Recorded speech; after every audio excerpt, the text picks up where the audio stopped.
Mauricio Mejia Live. Entertainment guru, Silicon Valley entrepreneur, author, and speaker. It's Mauricio Mejia Live. Bringing to you real people, real day-to-day life experiences, and real business opportunities. If you dare to step up. Do you have what it takes to take it to the next level and become who you are truly destined to become? Decide, commit, execute.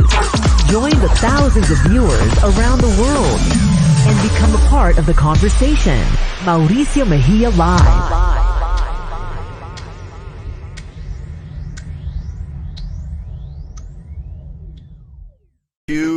Season number 2, episode number 2. I'd like to welcome everyone this evening. Mauricio Mejia Live with a very, very special guest tonight. Again, welcome to Mauricio Mejia Live, Season 2, episode number 2, every Wednesday, 6 p.m. on the West Coast and 9 p.m. on the East Coast. Again, we're going live on Facebook and YouTube, so for those that are watching around the world, thank you very much, and those that are watching here locally and in the States, thank you very much for the support and the continued feedback on the show. So thank you. Again, we are broadcasting live from our studio in downtown San Jose, the heart of the Silicon Valley, that's right, and we have a great season planned for this season. So we're going to be talking about business ventures, real estate opportunities and ventures as well. We're going to touch on the political climate. The next 3 weeks, we're going to be touching base with some very great influential people in the political world and locally, state, and again, just we're going to be covering some great topics. We're going to be talking about stocks, the current stock climate, also the cryptocurrency and the craze that's happening during this time. And also, a little background on the entertainment world. We're going to talk about the entertainment and hospitality and the impacts that it's had during this COVID. So there's a lot more that we're going to be talking about, and I want to share with you guys tonight. Latin Live is behind me on my left side. Super excited about what happened today. We actually released yesterday. We did a little early release. Our official press release goes out next week. We are doing the official partnership now with Pi Capital out of Palo Alto. You can go to pi.capital to learn more about it, and if you want to become an investor, you can become an investor. They have a whole process of going through it, but we're doing a $3 million raise, $10 million valuation minimum. Investment is $10,000 per their rules. So anyhow, that's what's going down. Very excited to have our special guest tonight that's going to be joining shortly. I know that he was on a call. We talked to his team, and it's really you got to go through a lot to definitely bring some guests that you're going to be that we bring on. So tonight, I'm very excited to introduce our first guest of season 2, which is our own very mayor of San Jose, city of San Jose, mayor of San Jose, serving his second term for the 10th largest city in the United States, 3rd largest city here in California. And not only the 3rd largest city, but it's the heart of the Silicon Valley. So what honor to have him join us this evening so that we can talk about the current climate of what's happening not only here in San Jose, but Silicon Valley, and what are some of the things that that they've done, and dealing with what we're currently going through during this pandemic and the social and economic swings that we're having. So definitely we're going to be touching base on that. A little bit about our mayor. Currently serves as the chair of the Big City Mayors, a coalition of mayors from California, 13 largest cities, advocating for innovative solutions to combat the homelessness, which we know that, and we've seen the homelessness situation increase. It's not just here in our area, but throughout California, and really it's gone across the entire West Coast region, through all the states, up Oregon, up Washington. And even, it's become definitely something to pay attention, and it's not just a local problem or a state problem. It is a national problem. So that's definitely a big topic to talk about. Right along prior, and as well, we're going to be talking about what are the situations or the things that they're doing during this COVID-19 and the responses. Prior to him service in an elected position, Sam served as a criminal prosecutor for the federal and local level, prosecuting cases for sexual assault and child exploitation. So, it's just both of those subjects are just not good, and to have the kind of stomach and to have the vision and to really go after those types of criminals, that's something to be very thankful for, and just again thankful. He's a graduate of Georgetown University, Harvard Law School, and Harvard University's John F. Kennedy School of Government. So tonight we'll be bringing on Sam, and when he pops up in the backstage, we'll bring him on board. And again, just wanted to cover, thanking everyone for the continued support. Make sure that you guys go on the comment sections. Make sure to drop down a couple of comments, some questions. We'll if we have time, we'll do some Q&A, and we'll make sure that if we have the time, we can answer them. If not, definitely we'll touch base on them, on the post.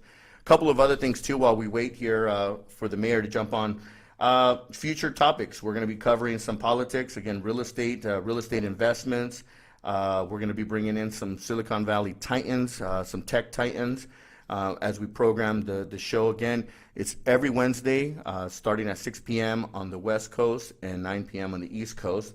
And then again, we're going to touch base on entertainment. Entertainment has become such a big thing, has been hit by this pandemic, especially during COVID. I mean, we have a lot of restaurants that have gone out of business, that have struggled to stay in business, and then now are in business or back, during, it's very limited, but again, it's definitely a struggle. The hospitality industry has taken a big hit. All the hotels, their occupancy levels are just have just been destroyed, and now starting to recover a little bit, slow and steady, slowly but surely. The recovery will be taking, it's going to take time to get back to that point. So again, a lot of the different things and different topics that we're going to be covering, and again, very excited about where we're going and taking the show. So as we wait for our mayor, Sam Liccardo, to jump on, we're going to let me take a look at see who's jumping in. Letty, how are you? Thank you for joining. Thank you for sharing as well. Luis Gutierrez, thank you for jumping on board and sharing as well. Bobby Gonzalez, thank you so much again for being here. Make sure you guys post up questions if you guys have anything you want to ask. While we're waiting, we can definitely we can process them. I have my assistant here. We'll start working on some stuff. Let's see how is the real estate market looking for the next couple of months? Well, you know what? While we're waiting, we'll just jump into some questions. The real estate market, depending on what your temperature is like and what is it that you like to invest in, it's going to be. I think that there's going to be a lot of great opportunities in real estate development. Flips are always going to be good ones. So I think that it just depends on what your appetite is. I mean, what I've seen and what from some of the people that we're going to be bringing on the show, the real estate market never took a downturn. I mean, obviously, during the first phase of the pandemic, people were trying to figure out how are they going to continue to show homes and be able to keep the social distancing, and because again, there was no way of figuring out, there was no test at the time. So definitely there's going to be a lot of opportunity. Real estate is definitely one of the topics that we're gonna cover on the show, because it's important to understand, as when the real estate market goes up, goes down, depends what department or what area you want to be in. So for sure, real estate is something that I would invest in. One of the things too that I've really gotten into lately is the stock market. You buy low and sell high. You definitely have to have a stomach for that. Cryptocurrency is another one too that is just you gotta have a stomach. You can't be watching that every day and thinking that you're gonna hit the big one. So you got to be patient in order to get into those arenas. Start small. Don't get over your head and think that there's going to be for example, what happened with GameStop. Everyone thought that was going to be, that you could get rich overnight. There's no such thing as that. So you got to be patient. You got to be smart about it. Look where it's at. It peaked $400+, and now I think today it went under $50. So you have to definitely have a stomach for what you do, and you have to have, educate yourself, make sure that you understand what you're getting into, and at the same time, make sure that you have a stomach for it, because it's peaks and valleys. Everyone thinks that becoming an entrepreneur, running your own business, or diving into certain things, that it's good. it's going to be easy, and it's not. So shout out my boy DJ Boy Wonder in here. Let's see, what do we have? We have a good question here. Okay, how will Santa Clara County specifically refine neighborhoods like, okay, the zip codes, get resources to support the impacts of students not being in school and not having access to stronger internet connections?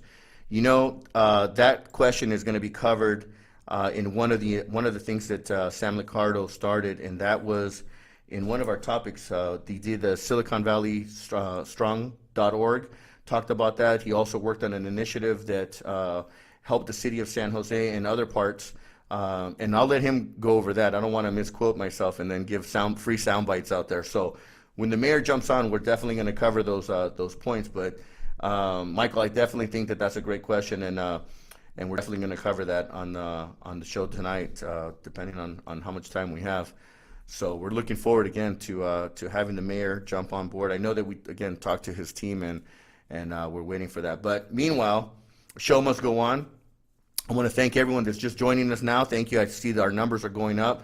Definitely getting some comments. Again, appreciate the fact that we're getting the amount of support, and looking forward to having next week. We have booked former Senator let's see, what do we have? Oh, there we go. I think we have Sam on board. So we'll cut through all that, and we'll be mindful of time. Again, we want to thank everyone that's joined us this evening, and I want to welcome our mayor, Sam Liccardo. It's good to be with you. How you doing? How are you, Sam? I know that you're a busy man, and you know it takes a lot to run the third largest city in California, 10th in the United States. So you missed the whole introduction, but I hope it was good. Well, you know, I did my best. I did my best. I appreciate that. Thank you so much for taking the time and being here with us. You'll have to forgive me, because even though I'm the mayor of San Jose in the heart of Silicon Valley, I can't get any equipment to work. So you're stuck with me basically broadcasting from my iPhone. Let's see if this works. And no, that's fine. So just in case, you know, even though we're in the capital of technology of the world, I have to share a story. I had Stedman Graham. He was on my show, and he was like at one of the peaks of my show. And out of all the shows that I've had, it's the one that where my camera and my computer decide that they want to go down on me. So I understand technology, so I can bear with it, and we get it. So no worries. We're going to do the best that we can this evening. And again, Sam, Mayor Sam, I appreciate the fact that you're here with us this evening out of your busy schedule. Just, you know, thank you so much. I shared with the community tonight. There's a lot to be proud of being here in San Jose, here in downtown San Jose. I'm broadcasting live from downtown San Jose out of the Harts building is our new headquarters. So we're right off of Bassett Street. And again, just, you know, with everything that's going on, it's just, you know, it's just good time. There's a lot to see good out of what we're going through right now. So again, thank you so much for being here this evening with us. Absolutely, Mauricio. And I think you're right. Look, there's an enormous amount of suffering right now in this community, like in every community. It's really, really tough time for thousands of families. But I have been really heartened by how people have pulled together in this tough time. And we're seeing people do things that are extraordinary. I mean, we launched the Silicon Valley Strong website, try to encourage volunteers to get involved. And literally within a couple of days, we had 3,000 people signing up to help distribute food and support families in different ways. And it just shows the spirit is of this community. Absolutely. And amen to that. You know, that initiative, when it launched, not only did the website launch, but then the hashtag became a big one as well. And I know that through our social community, our social media communities, I mean, I used it as well. It was definitely something that resonated with me.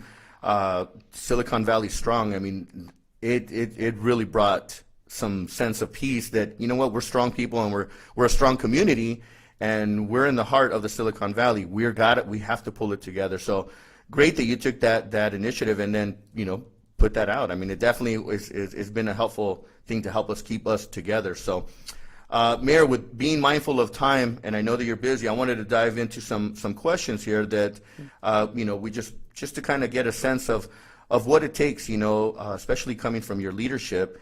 You know, what the question basically is, what's the effects that COVID-19 has had on San Jose? Now, we already know that that's a big question, but it's not a setup question. It's the question is, what are the priorities of the city during this time. So that's to narrow it down. And then how can we help to start to heal, really? I mean, is there a starting point to heal now, or in our minds, in the business community, it feels that there's so much before we even get to that point, but it could be a hybrid. So well, let's start with the impacts. I mean, I know it's not a secret to anybody. We've more than 1,500 families have lost their loved ones over the last year, this disease, and we know tens of thousands of families are struggling mightily without a paycheck, trying to be able to pay rent, pay for food and necessities. And we know this has devastated a lot of families.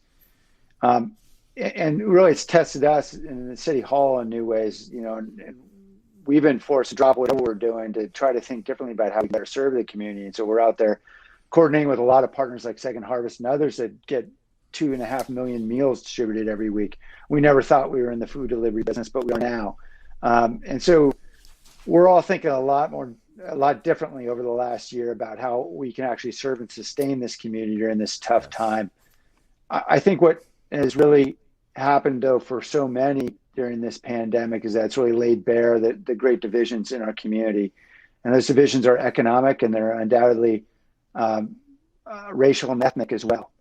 And we are seeing just how severely impacted portions of our community, particularly Latino community, have been so severely impacted with infection, with death, and with the economic fallout from all of this.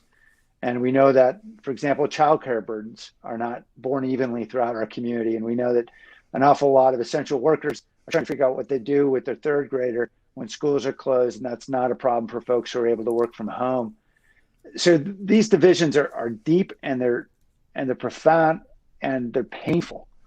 And I think it has spurred some response. Obviously, it needs to be much greater because the divide is so great. But I think what we're learning through this pandemic is how we can be more nimble and start to tackle some of these challenges in ways we never did before. I mean, we always knew we had a digital divide in the city.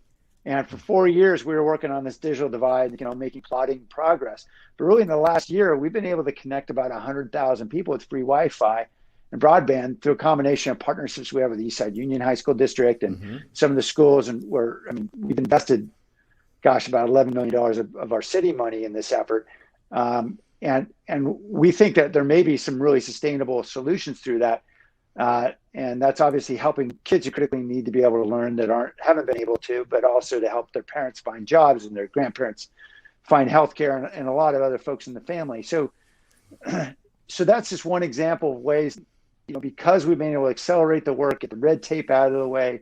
Yes. I hope that we're able to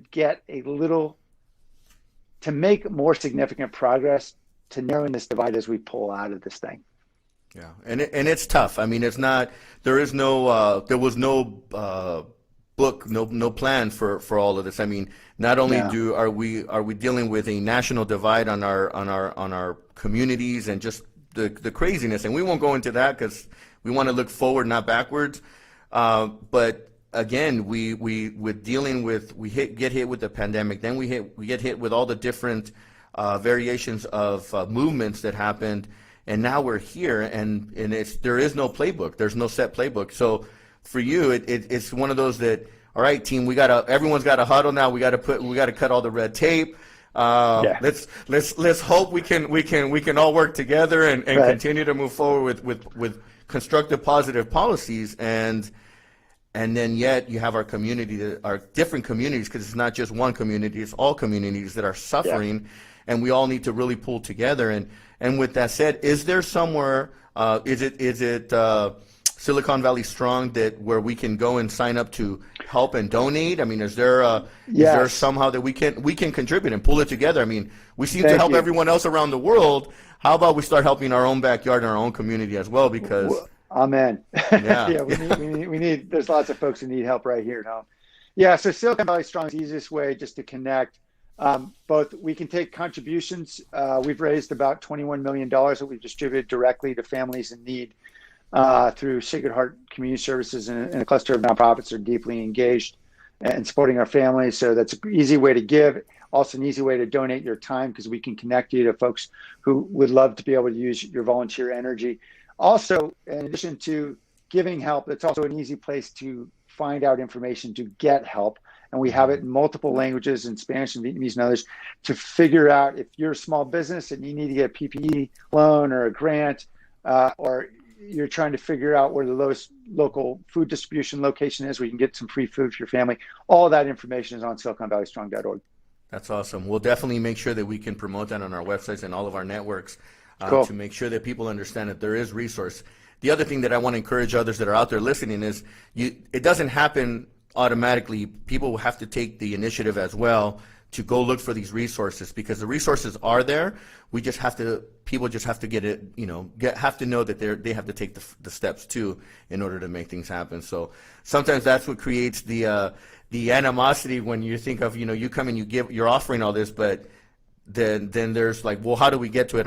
Well, you have to take initiative. So yeah, and there are barriers. I'll be the first to admit, and we want to hear about those barriers so we can get them out of the way. There's no question there's been challenges. And, we see that, for example, with vaccinations right now. There's huge issues around barriers that we've got to eliminate, particularly for low-income families.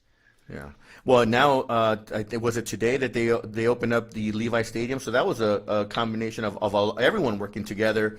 So from what I understand, it's the largest vaccination process where they're going to be processing here in if not the U.S., right? That's what they were titling it. Yeah, it should be the largest in the state once we can actually get the vaccine. I say we, actually, the county's running the show on the public health side. The city is just a partner. They handle all things public health. But, I think the county's doing a lot of things right in doing their best, but they don't have anywhere near enough vaccine. And so a lot of people are really frustrated about just trying to get appointments to be able to get their mom or their tio or whoever, be able to get them vaccinated. And there's no question we need to do a lot better job in reaching the communities of concern. And by that, I mean, in East San Jose, where we know the greatest infection rates are, we're seeing very low vaccination rates. And that's deeply troubling, I think, for all of us. So we've got to do a better job of reaching more of our residents. And right now we've got, the county has facilities up and running on Tully Road at the fairgrounds, Story Road at the Mexican Heritage Plaza. Those are key locations, and over on in North San Jose as well. And we just encourage everybody, please go on sccfreevax.org. You can get all the information to sign your parents up, sign up your grandparents. Definitely. Well, we're definitely going to get all of those links at the end, and we'll start posting those links and start using our social network to make sure. The other part part of the community that got really affected was the homelessness community that we're having. I mean, it's not just here on our city. This is a nationwide problem. It's become such a bigger problem, and that itself is its own pandemic that eventually we will have to face and see how we can move forward. But that's not the mayor. That's a job that not just you. It's going to take a whole bunch of other leaders to come together. Yeah, really, we all have a lot of work to do. I mean, there's bad news and good news in all of this. Right. The bad news is I think everybody sees just how bad homelessness is right now. It's horrible. Yes. And that's partly the result. I actually don't think they're any more homeless. I think the reality is we're just seeing how bad it has always been for the last 3 or 4 years. And that's because a lot of unhoused residents who are living in the creeks or living under a bridge are now living out in the open. And because of the CDC and the state guidelines, we actually can't move encampments right now under the pandemic guidelines. So we're not moving anybody. So everybody just sees what's going on. Right. And now it's becoming apparent just how horrible this reality is. Wow. We've got almost 10,000 unhoused residents in this county. The good news is, again, because of the pandemic, we're starting to find ways to get red tape out of the way. Yes. We had been for years trying to build apartments, right, for homeless people, because we want to get people permanently housed, and that's the right thing to do. And it costs like $700,000 a unit to build an apartment complex in the Bay Area, which is correct. We're not going to solve that problem. Right, and you hit it right on the money on that part. Is people don't understand that the cost to build here in the Bay Area or in even California has risen so high that people are like, well, why is it costing so much? Well, the units, the cost of a building has just gone so astronomically. Yeah, it's out of this world. So we'll save that for another conversation, Mayor. I do think there is a happy ending. If I just add absolutely, absolutely. Look, I think we're discovering ways to do things faster and more cost effectively. So absolutely, we launched a prefab modular project, and now we've done 3 of them. We're building not in 4 years, but in 4 months, and we're not building at $700,000 a unit, but at $80,000 or $90,000 a unit, using new construction techniques, using Caltrans land, using old land from VTA, et cetera. And so far, we got 3 of these projects up that house about 300 folks, and we've got a 4th underway very soon. And I think we're finding a path to tackling this problem faster. So again, this divide always existed. We just got to find new ways to tackle it. And can we consider ourselves, the Silicon Valley or City of San Jose, as a pioneer in this modular home type of project that we're doing? Because I know that you did a cutting, or not you did a presentation, and you guys rolled out like one of the first projects here in San Jose. Yeah, we certainly were the leaders on, for example, tiny homes and there you go. Yes, I remember co-living. A lot of different attempts. Look, we're trying to do everything we can because let's face it, it's really hard to build housing here. So prefab modular has been tried in some other places, but not quite the way we're doing it. Where we're building emergency housing as quickly as we are. And really being able to use it for transitional housing for hundreds of homeless residents. Wow. Well, interesting, and definitely a lot of different things, and there is solution to it. It's just going to take time. So one of the other questions that I wanted to ask is, what's the city doing to facilitate economic development, not only in the downtown area, but other parts like North San Jose? Yeah, right now, economic development is just helping everybody to hold on for their lives, right? If you're a small business, you're struggling mightily. A lot of tech companies are doing all right now. In fact, some are doing incredibly well, like Zoom, headquartered in our downtown. Downtown, right? Yes, right in the yes. If you missed buying Zoom stock, like me, you're very unhappy with yourself. But but I can tell you, right now it's just about helping folks be able to hang on. So we're trying to get PPP information out to folks, get loans and money into folks' hands so they can keep employees employed, and trying to see how, particularly as we get into these warmer months, and we'll be there in just a few weeks, getting more of our commerce outdoors, right? Yes. We live in a city with 300 days of sun a year. Yes. There's no reason why we shouldn't have had a lot more outdoor dining years ago, right? Yeah. We know that's what helps enliven cities, and not just the dining, but the retail and just bringing more of our commerce outdoors. So I think this is an opportunity for us to think differently about our public spaces. Yes. We bring folks out in the plazas and the sidewalks and the parks, and let's be outdoors. Absolutely. I mean, we have to enjoy the weather and the climate that we're in. And San Jose, even though we're 45 minutes, it's so interesting that 45 minutes north, San Francisco, we could be hot and San Francisco could be cold, and it's just we need to definitely take advantage of that. And I agree. I think that now that the city is really now thinking much more faster outside the box, a lot of the bureaucracy or the red tape is being cut. A lot of this is going to start happening once doors and things start to alleviate and open up for San Jose. The other part is that we're seeing a lot of development happening in our downtown core. So obviously all of this was pre-planned, and it just got hit by this. But still, the cranes are up, the buildings are moving up, and we'll just see what happens with the finished product, right?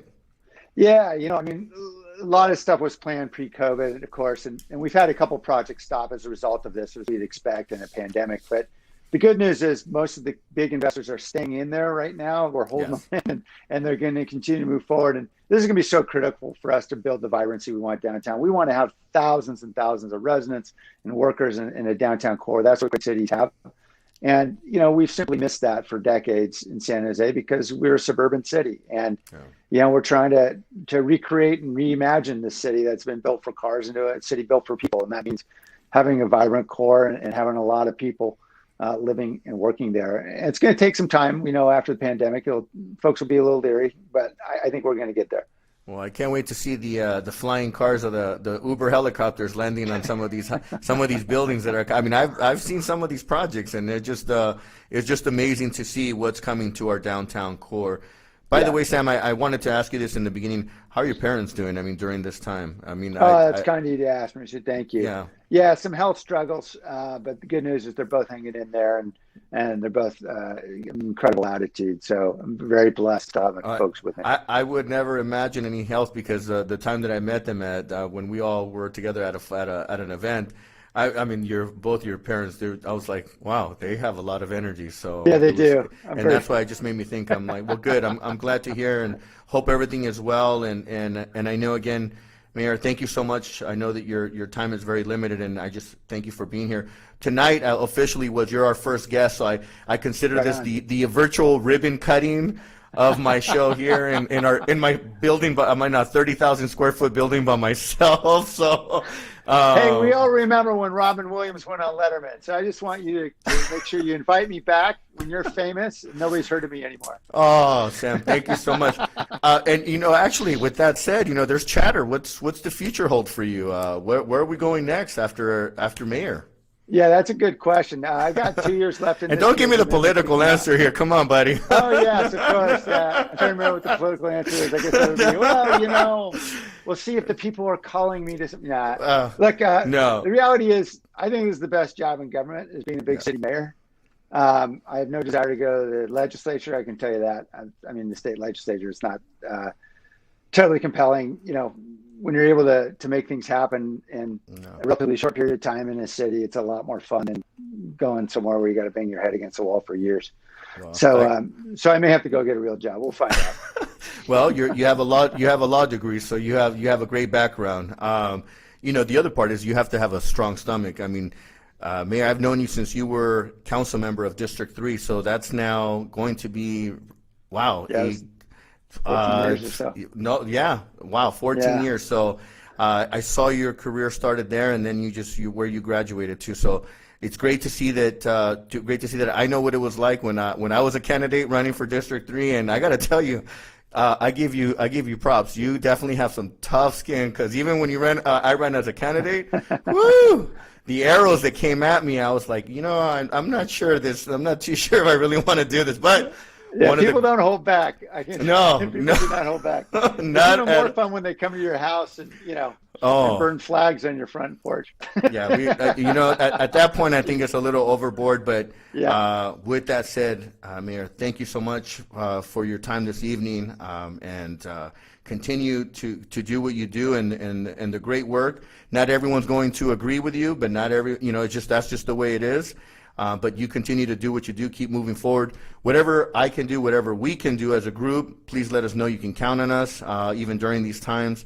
I'd like to invite everyone that's watching, wherever you're at, whether you can donate or you can volunteer and give time, because we definitely can take it and want to offer that to you, Mayor.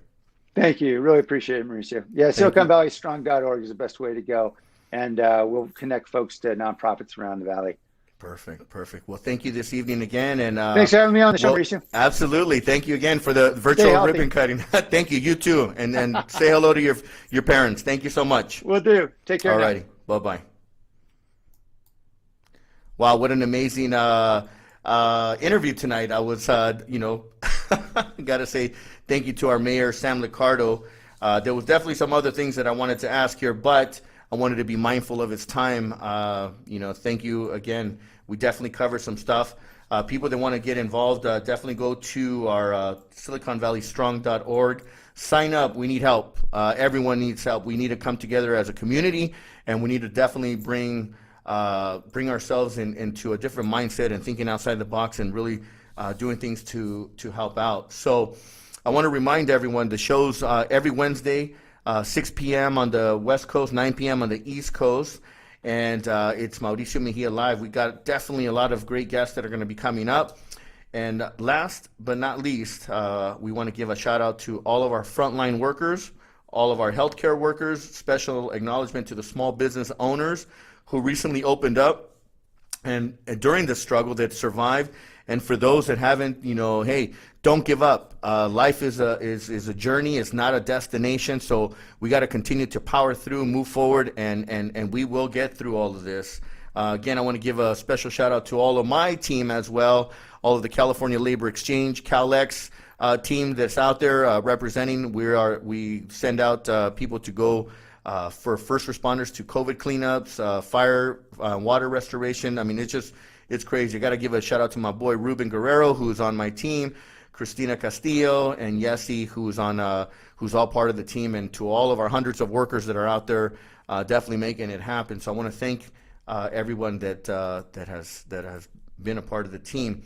Next week, I'm excited about our next guest. Next week's show is going to have former Senator pro tempore and now currently Los Angeles District 14 Council Member Kevin De Leon.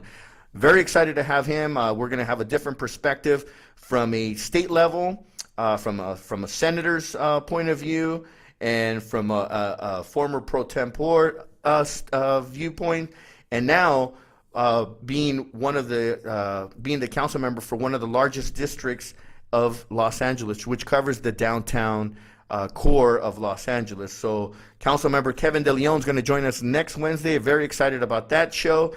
And again, thank you everyone that joined us tonight. And I'm looking forward to covering all the different topics that we're going to be having: politics, real estate, investments, Silicon Valley tech titans, and entertainment moguls. So once again, thank you everyone. I'm definitely going to be looking at all the comments, responding back to you all.